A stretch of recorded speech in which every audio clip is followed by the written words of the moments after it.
আজকে বাজারে গেলাম বিয়েবাড়ি যাব বলে কিছু ড্রেস কিনতে। মেয়ের ড্রেস কিনতে গিয়ে তো একেবারে নাজেহাল। বারবার ড্রেস চেঞ্জ করছে আর ড্রেস দেখে দেখে এটা পছন্দ না ওটা পছন্দ না এই করে যাচ্ছে। এই ড্রেসটা তো আমার মোটামুটি খুব পছন্দ হয়েছে, কিন্তু তেনার আবার সেই রকম মনোপুত হয়নি।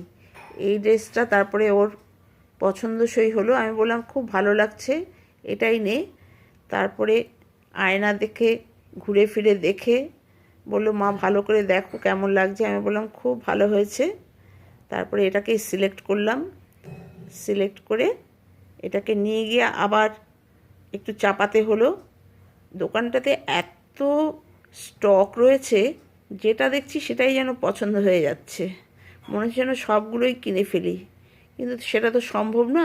একটাই কিনে তাড়াতাড়ি বাড়ি ফিরলাম।